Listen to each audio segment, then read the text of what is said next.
Yo,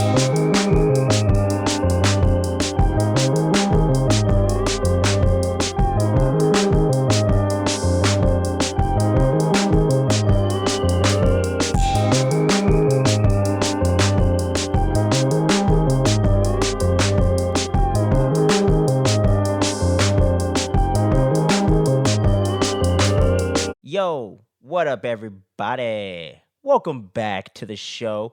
It's your boy Kenny, and we're bringing you guys something of a breakdown, not a trailer per se, but a featurette they just released for the latest crazy slasher flick, the one I'm the most anticipated for in the whole year of 2022. I'm talking about Ghostface's back in full effect, baby. Scream 5 featurette. They give us quite a bit of new footage that just kind of recontextualizes a lot of the stuff we saw in the last trailer. But before we get into that, click the like and subscribe below the video. It helps us out immensely, guys. We're trying to grow the community of the fandom freaks. That's all the fellow positive, like-minded geeks that love and like a lot of similar stuff that we do. We have a lot of great discussion over here. So make sure you jump in the comments section and let us know what your predictions are for Scream 5, Scream, whatever you want to call it. I call it Scream 5. With no further ado, let's get right into this thing. And the biggest revelation, at least to me, as a almost lifelong Scream fan at this point, Sydney has a fucking kid, dude. She's running down the street with a stroller. Like, what? Sydney got knocked up? Who knocked her up? Who is it? I don't know, man. But it's crazy. It looks like Sydney has fully moved on, almost like Laurie Strode in H2O, without faking her death, I guess. Or maybe. Who knows? And she's just living a normal life, I guess. But on the other side of the coin there, our boy Dewey doesn't look so good, and he doesn't appear to be a sheriff anymore either, but he gets called back into action as the good guy that he is by the final girl, the main character of the new generation in this film, played by Melissa Bayetta. Her name is Sam Carpenter in this.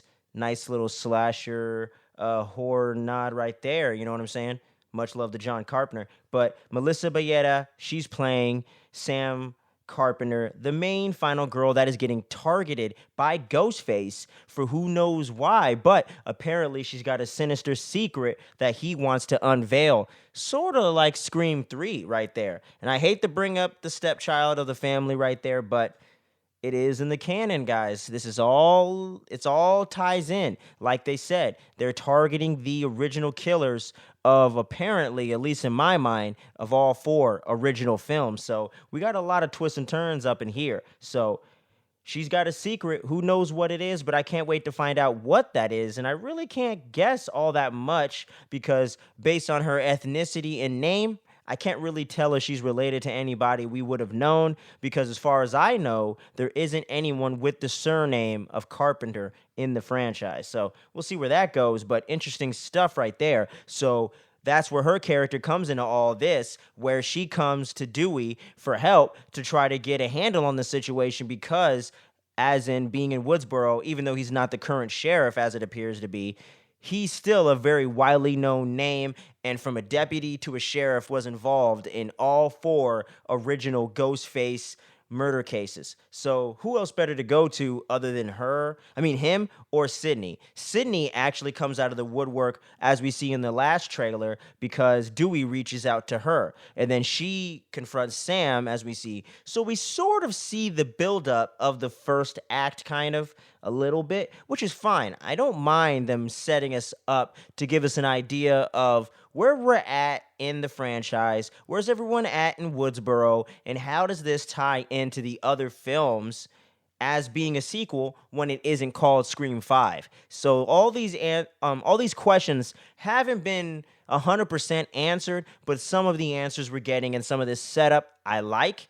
and it makes sense, and it doesn't give away too much. You know what I'm saying? You can't pinpoint every little thing in the movie. You know what I'm saying? So I like the way they've been doing the marketing. Let's hope they keep it that way. But moving on from there, We also see, what we heard before, that Dylan Minette's character, the dirty blonde guy, he's related to Judy Comer from the last film. I forget the actress's name right now, but she was in The Sandlot back in the day. I'm gonna throw that name right here in a picture probably. But yeah, man, Judy Comer's son factors into this plot right here as they're targeting people that are related to the original killers. So that does make me wonder, is Judy related to one of the original killers? Is she involved somehow? We only have one shot of her from the last trailer, so we have no idea how this is really tying in.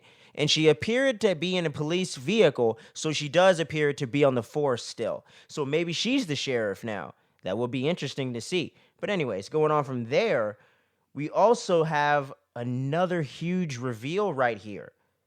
There's a young actress in this film, the young kind of black looking girl. Her name is Jasmine Savoy Brown, and she is playing a character by the name of Mindy Meeks Martin. I repeat, Mindy Meeks Martin. We're getting another member of the Meeks family. Now, obviously, our boy, my favorite Scream character, by the way, other than Sydney, of course, is currently deceased, at least we think, right? Or whatever. But he's dead as far as we know. He got stabbed the fuck up by Debbie Salt and all that, Billy's mom, back in Scream 2. So we would assume it's Martha's daughter, his sister, Martha Meeks, that we were introduced, once again, bringing it up. It does seem to be coming around quite a bit for some reason. Scream 3, she's obviously Randy's sister, gave him the tape, and that's how he explained the trilogy rules and all that stuff.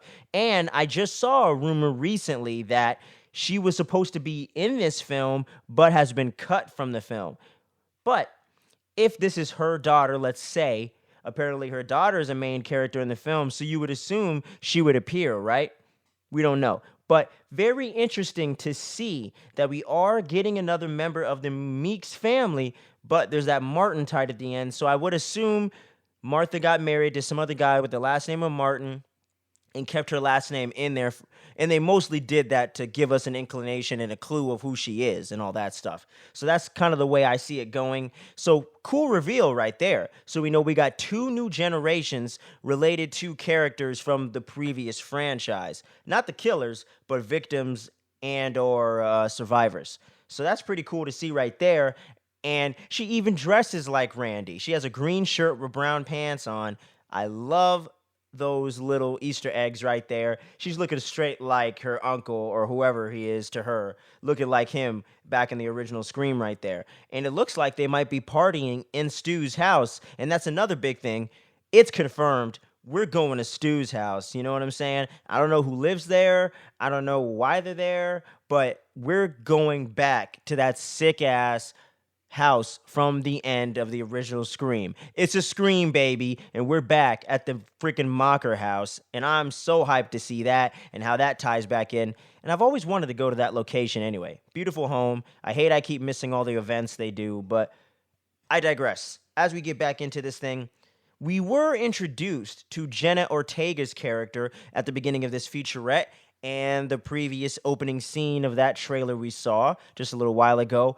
Her character is apparently named Tara, and she is Sam's sister, and it looks like Ghostface goes after her and comes close to getting her, but apparently she narrowly survives, and that's how Sam is at the hospital, and it looks like she's getting a call from Ghostface when they're introducing her plotline in this featurette. So I kind of see how they're setting it up. I think she gets attacked, Sam goes to the hospital to see what's up with her younger sister or whatever, and then she gets called up by Ghostface, and this whole thing starts to unravel as she has to go get the OGs to try to solve this thing. And that could even be in the middle of the movie. Who knows? But I think that's going to take place towards the end, middle of the first act. I think that's kind of the setup and how we get things going. But it might not be the first scene of Jenna Ortega's character getting attacked. That might not be the opening scene, but would be a nice parallel. But we don't know. I don't know. And I don't really remember if they showed the opening scene in any of the 4 previous Scream trailers. So I'll look that up too to kind of see, because I'm curious. I was pretty young, being 27 now, so almost 27 now. So I don't know if they did, but maybe they did. But anyways, we got some pretty big reveals in here without giving us every little nitty gritty detail. But the one thing that I'm curious about is the fact that, what's her name? Gail Weathers, my girl, does not appear too much in this featurette. She appeared a good bit in the trailer, but not too much in this featurette. Just a couple lines of dialogue and a few shots we already saw, with one or two new ones in her in that all red outfit. Gail always be wearing the loud colors, man. You can hear that girl coming a mile away, I tell you. But yeah, I'm curious. Gail does not appear a whole lot in this footage, so very curious. We all know that shot of her screaming. What's that all about? So it's going to be interesting to see where all this goes, man. So not a whole ton of details to get super down in the nitty gritty details about, but I thought there were some very interesting details to get into as a Scream fan. And with all you Scream fans out there that showed so much love to the previous breakdown, I figured we'd do I figured we would do another one of those kind of things and just keep getting into all these details for Scream 5 as we lead up to the premiere of the movie in 2 months from now, January 14th, you know what I'm saying? And it's all part of the hype train to Scream 5 we're going to be doing here on the channel. So every trailer and all the footage and all the stuff they release, we're going to be doing breakdowns for that. And obviously, we're going to review the movie when it comes out. We're going to do a whole new ranking of all five Scream movies after the fifth one comes out. And then, can you talk? I don't know. And then we're going to do some other stuff as well, some other rankings. We're going to have some Scream content coming at you guys each month leading up to the release of the new flick. So thank you for checking out the show and checking out this episode. And don't forget to jump on over to the podcast feed. Download us over there. We're all over the place. Google, Spotify, Deezer. You look us up, you'll find us. Download the podcast feed. You won't get this episode because this is exclusive to YouTube. But check out all our other stuff over there. And until next time, guys, stay tuned. Don't sleep. Everybody's a suspect.